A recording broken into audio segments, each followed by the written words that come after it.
Good morning, students. Last class we have finished with the different factors which affect the rate of a chemical reaction. What are the different factors we have done? The concentration of the reactants, temperature and catalyst. Now we come to the last part of the chapter of chemical kinetics, that is the collision theory of chemical reactions. This collision theory was given by the scientists Max Strauss and William Lewis, and they provide a greater insight into the energetics and the mechanisms of the various reactions. It provides a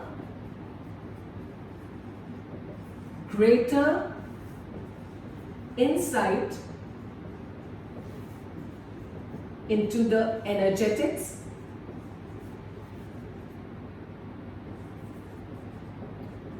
and mechanistic aspects of chemical reactions.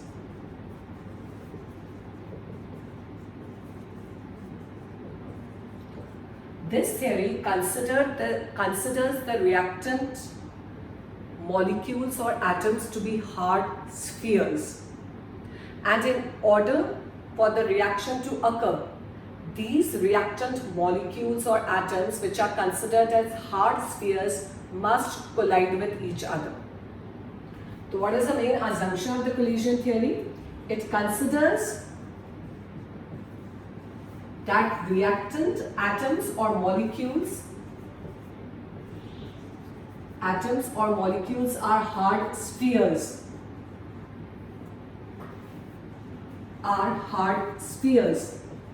and they must collide with each other,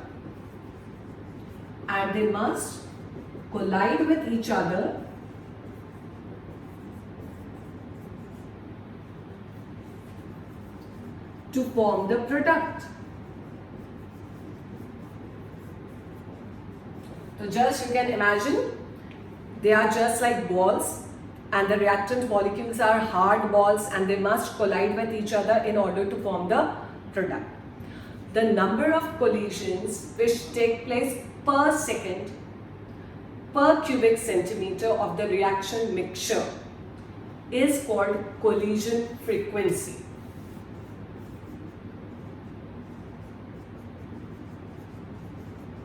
I'm just considering this beaker, and it is containing a reaction mixture, the reactant molecules or atoms. And these atoms or molecules, they are colliding with each other. This is moving here, so they are colliding with each other. And number of collisions which take place per second per cubic centimeter, or specifically you can say per unit volume of the reaction mixture, is called collision frequency. कितने collisions हो रहे हैं per second per unit volume, that is collision frequency. The number of collisions taking place per second per unit volume of the reaction mixture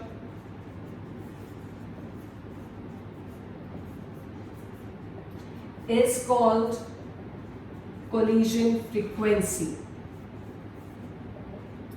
Collision frequency.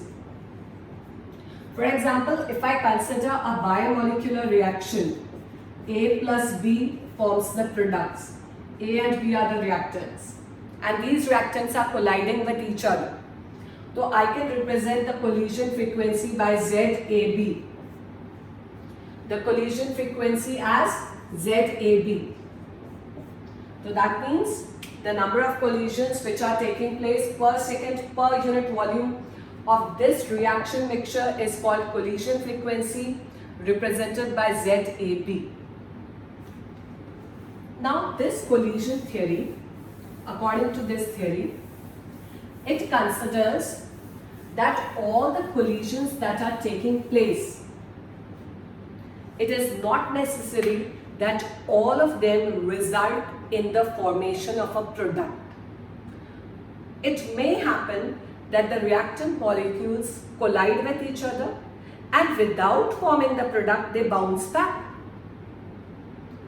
Again, I am repeating, according to this theory, it is not necessary that all the collisions, so many collisions are taking place, all of them lead to the formation of the product. It is possible that sometimes the reactant molecules only collide with each other and they bounce back. Then how we come to know which of the collisions will lead to the formation of the product and in which collision the reactants will only collide and bounce back? For this, they gave a term which is called effective collisions.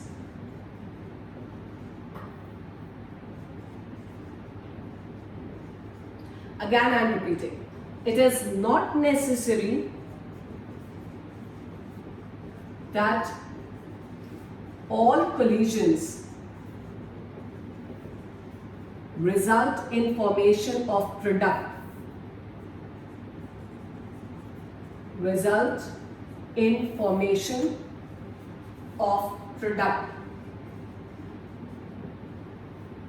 The fraction of molecules, the fraction of collisions, in fact,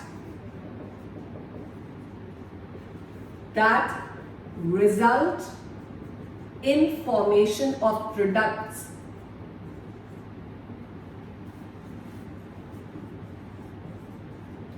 are called effective collisions. Again, I am repeating. Maybe per second, per unit volume, 100 collisions are taking place. But all of them do not result in the formation of product. Out of 100, 20 collisions result in the formation of the product. The 20 are the effective collisions. So what is the effective collisions? 20 upon 100. That is 1 by 5. So what is effective collision? The fraction of collisions that result in the formation of a product. So 100 collisions are taking place, but only 20 are resulting in the formation of product. So effective collisions are 1 by 5. Now how do we come to know that the collision will be effective or not? Now for the collision to be effective, for a collision to be effective, two conditions have to be satisfied. Two conditions have to be satisfied. What are the two conditions? First, colliding molecules must possess energy equal to or greater than activation energy. You know that only the reactant molecules which have energy equal to or greater than activation energy can form the intermediate. And when the intermediate will be formed, it will decompose to give the product. So, only those colliding molecules which have energy equal to or greater than activation energy will form the product. If the energy is less than activation energy, they will collide and bounce back. They will not form the product. The first condition is they should have energy equal to or greater than activation energy. But that was told to us earlier by Maxwell and Boltzmann also. We have done what is activation energy. Let us see what is the second condition. Second is the colliding molecules should be properly oriented. Should be properly oriented. Now to understand the second concept, we will be taking an example. How the colliding molecules should be properly oriented. So let us see. I am taking particular example. and then we will see how the colliding molecules should be properly oriented. I take a reaction H2 plus I2 gives 2HI. H2 is the hydrogen molecule. I represent the hydrogen molecule like this. 2 hydrogen atoms and covalent bond, the shearing is taking place. Iodine is larger in size, so I represent it by a larger size like this. This is iodine. Now how the reaction takes place. First I am telling you how this reaction takes place. H plus I. H2 reacts with I2. The intermediate is formed in which the bond between H and I starts forming, and the bond between I and I starts breaking. I can just say this bond is larger bond II because of the larger size, so I can just draw it like this. Because iodine is larger in size, the bond length is more. The bond between H and I starts forming, and this bond between HH and II starts breaking. So this is your unstable intermediate or a transition state which is formed. And finally, H and I form a bond, and this bond breaks. So I get HI and HI. Now if I consider H2 and I2, they collide like this. This is H2 and this is I2. This is coming like this, they are colliding. So H will come in contact with I and H will come in contact with I. Then this is the proper orientation, and the product will be formed if the colliding molecules have energy equal to or greater than the product. So they will form HI. HI. Again I am repeating. This is the proper orientation. H will come in contact with I, this H will come in contact with I. So if these two molecules collide and their energy is equal to or greater than activation energy, then it is the proper orientation, proper energy, and they will form the product. But if they collide like this is H2 plus this is I2.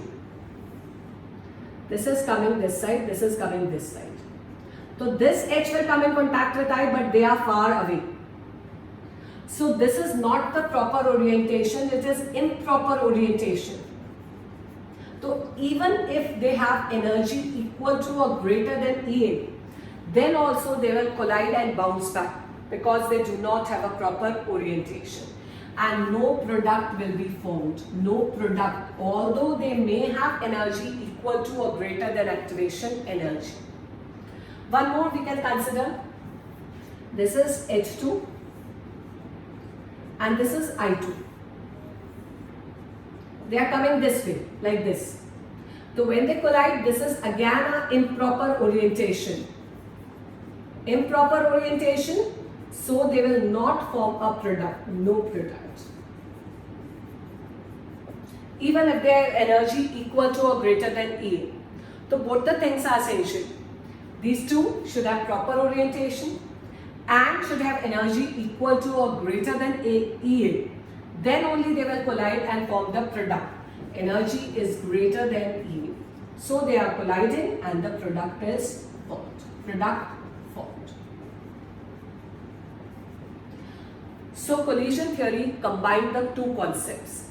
The energy should be greater or equal to EA, and secondly they should have proper orientation. So they modified a type of Arrhenius equation, we can say, and they gave the equation K is equal to P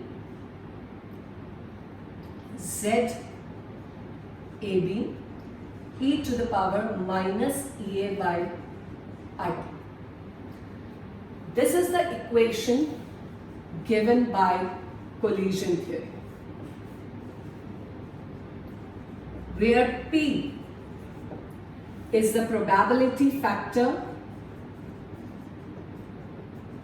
or it is also called as the steric factor. Sometimes it is also represented by rho or P, anything. Probability factor or steric factor that takes into account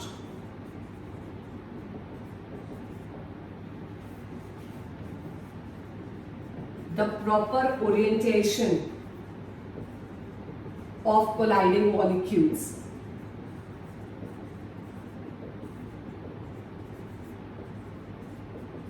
The probability factor is based on the proper orientation of the colliding molecules. ZAB, you know, it is the collision frequency, total number of collisions which take place per second per unit volume of the reaction mixture. E to the power minus EA by RT, it represents the fraction of molecules having energy equal to or greater than activation energy. So you can see that this equation given by the collision theory takes into account both the proper orientation and the energy factor. So this is about the collision theory. At the end, we will just do one more example that shows proper orientation. This example you will do in the chapter haloalkanes, haloarenes also. I'm just showing it to you. CH3Br reacts with OH negative and forms CH3OH plus Br negative. Now if I consider this CH3Br, we know that this bond is polar in nature. If OH negative approaches from this side, they collide like this, then they will be repelled because this is negatively charged, this is negatively charged. So there is repulsion. So it is improper orientation. And even if the energy is equal to or greater than EA, it will not form the product. No products are formed because it is the improper orientation. But if the orientation is changed, I take it this way, I can just rub it and take the proper orientation. This is improper, and the proper orientation is OH negative comes and collides like this. It is coming this side, this side. Br is on the opposite side. So OH will collide with it and it will form an intermediate in which bond with OH will start forming and bond with Br will start breaking. And finally we will find that OH is attached and Br negative is removed. So this is the proper orientation. This is the proper orientation. Proper orientation. And if the energy is more than activation energy, of course the product will be formed. So this is one more example. Although collision theory has its own drawbacks, one of the important drawbacks is it considers atoms or molecules to be hard spheres and ignores their structural aspects. It treats all of them as same, but it ignores its structural aspects. So that is the most important drawback of collision theory. So what is the drawback of collision theory? It considers, this is the drawback, it considers atoms or molecules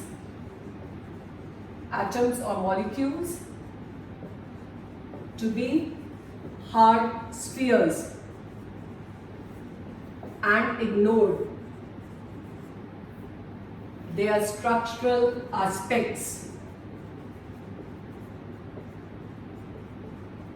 So many other theories were given after it that you will study in the higher classes. With this we finish the chapter Chemical Kinetics. Thank you.